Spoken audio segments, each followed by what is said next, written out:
A partir de hoje, desse exato momento, oficialmente nesse canal, eu declaro aberto o mês da visibilidade trans.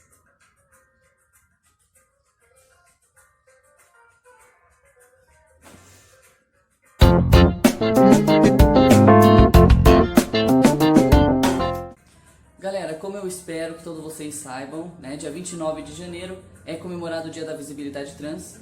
E eu vou falar então a partir desse vídeo e nos próximos, então, eu vou fazer janeiro inteiro voltado à transgeneridade, voltado à minha transição, voltado às pautas trans, trazendo um pouco da minha experiência e um pouco dos conhecimentos gerais, dos convidados que eu pretendo trazer, enfim, pessoas também para fortalecer ainda mais o nosso movimento trans e para as pessoas principalmente saberem o que é uma pessoa trans, o que é transicional, o que é retificação do nome, o que é transfobia, o que não é transfobia, enfim, como tratar uma pessoa trans corretamente, bom, como tratar qualquer ser humano bem corretamente, mas com relação às pessoas trans, questão dos pronomes, enfim, como diferenciar, por exemplo, uma mulher cis que é sapatão, caminhoneira, de um homem que está transicionando, ou de um homem trans, ou de um trans masculino que é pré-T e tudo mais. O que é pré-T, enfim, todas essas questões eu vou abordar, vou deixar aberto um espaço enorme para qualquer dúvida que vocês tenham, tanto no meu Instagram quanto no e-mail, que vai ficar o tempo todo, inclusive nos vídeos e nas descrições, tá certo?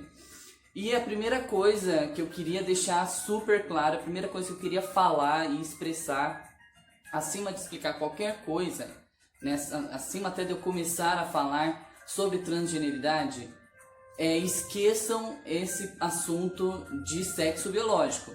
A gente não vai conseguir dar partida num assunto a respeito da transgeneridade enquanto as pessoas ainda acharem que existe sexo biológico, tá certo? Até algumas pessoas trans ainda usam isso, né? As próprias pessoas trans vão fazer uma explicação do que é transgeneridade, do que é trans, do que é pessoa trans, e começam com a frase: pessoa trans é toda pessoa que não se identifica com o seu sexo biológico. E não é assim que funciona, tá? Não é exatamente com essa premissa. Então a primeira premissa que a gente vai ter que quebrar é justamente essa: não existe sexo biológico. Vou até repetir agora um pouco mais alto: não existe sexo biológico, tá certo? E aí a gente pode trazer um pouquinho da psicologia para explicar que todo ser humano, todo indivíduo, né, desde o momento em que ele nasce, ele vai ser construído, né? Ele vai passar por uma construção social. E isso a gente pode colocar até mesmo time de futebol, galera.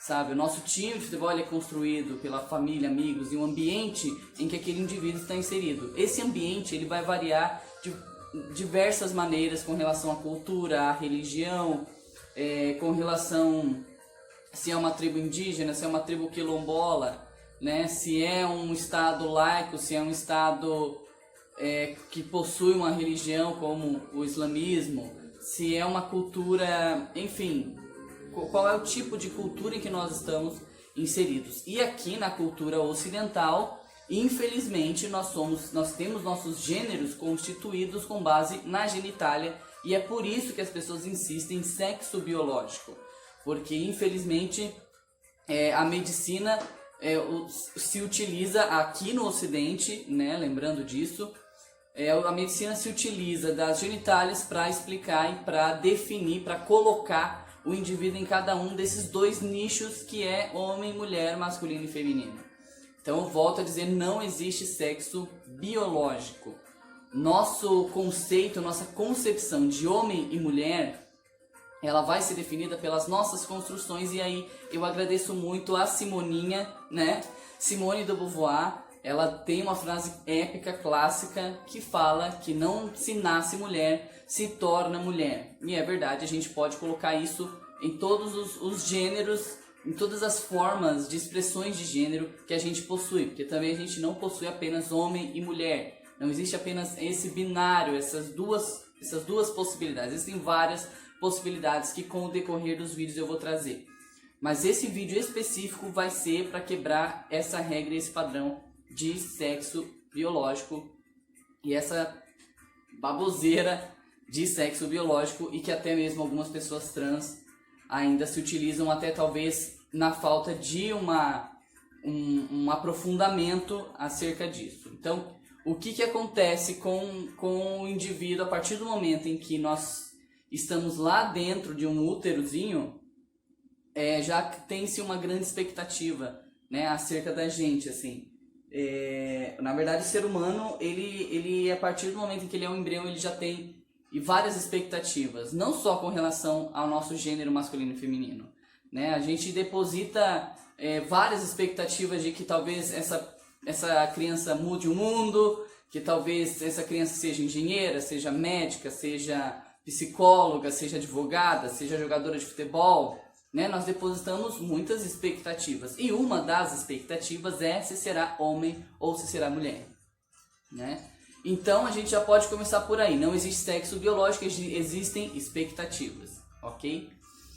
Depois, além das expectativas, o nosso mundo, infelizmente, ele foi constituído com base em definições duplas apenas de gênero. Então, se você é uma coisa, ou se você não é uma coisa, você automaticamente é outra. Se você não é branco, automaticamente você é negro. Se você é cristão, se você não é cristão, automaticamente você é ateu. Não existe nenhuma outra possibilidade de espiritualidade. E não é assim também que funciona nas vivências humanas. Nós somos multifacetados, nós somos um monte de coisa, entende? Então, assim, quando o embriãozinho está lá dentro do úterozinho, já se cria uma grande expectativa com relação a este gênero, né? E infelizmente esse gênero, ele de alguma maneira, em algum momento da nossa história, foi definido pela genitália. Eu fico pensando se tivesse sido, sei lá, por qualquer outra coisa aleatória, sabe? Tipo o tamanho do dedão do pé, né? O indivíduo tá lá no embriãozinho, no úterozinho, e o médico olha e fala, então, esse dedão é muito grande, ele vai ser menina. Sei lá, ela vai ser menina ou vai ser menino por causa do tamanho do dedo. Entendem? Apenas para explicar o quão aleatório é definir um indivíduo por um órgão do corpo. Sei lá, eu nasci sem siso, então eu sou mulher. Entende? Ou eu nasci sem apêndice, então eu sou homem. É um órgão completamente aleatório, é um órgão excretor e é um órgão para ter prazer, apenas isso. Entende? Então, os genitais, eles não vão definir, apesar do que a medicina diz, mas, inclusive, para a psicologia, né, e há vários estudos acerca já disso, a psicologia vai definir que o indivíduo, ele não é causal dessa forma, né? É homem porque tem pênis, ou é mulher porque tem vagina. É homem porque tem escroto, é mulher porque tem útero. Nós não somos causa e efeito de nada, né? Não é porque tal coisa que eu sou tal coisa, entende? Nós somos feitos de vivências, nós somos feitos de experiências, da maneira perceptiva do mundo, da maneira como a nossa família nos cria, depois como nossos amigos nos criam, como nós nos criamos sozinhos. É disso que vem toda a nossa percepção, inclusive de homem, mulher, masculino, feminino e todas as outras inúmeras possibilidades dentro desses espectros de masculinidade e feminilidade, a anulação deles ou a mescla deles, entende? Então, a gente já pode, a partir do momento em que a gente tira o sexo biológico da nossa cabecinha, né, a gente já começa a pensar, bom, então, tudo pode ser tudo, qualquer coisa pode ser qualquer coisa, e o ser humano está aberto a tudo isso. E, de fato, é isso mesmo. Se a gente pegar daí um bebezinho que acabou de vir ao mundo, independente de sua genitália, se nós criássemos essa criança na masculinidade, ela vai ter expressões masculinas e ela vai crescer como um homem mesmo tendo vagina, ou ao contrário, se nós pegarmos um indivíduo que tem lá o piu-piuzinho, se nós construirmos esse indivíduo com feminilidade, com todas as normas e padrões femininos, sim, será uma mulher de piu-piuzinho. Então é isso que a gente precisa parar de quebrar, isso que a gente precisa até parar de perguntar para as mães e os pais trans que decidem, né, gerar seus filhos. A gente precisa parar de olhar uma barriga grávida e perguntar qual é o sexo do bebê.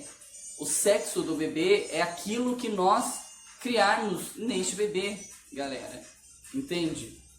Claro que, dada as condições da nossa sociedade, se a gente pegar um indivíduo de piu-piuzinho e criar como uma menina, provavelmente haverá muitas represálias e muitas violências acerca desse indivíduo.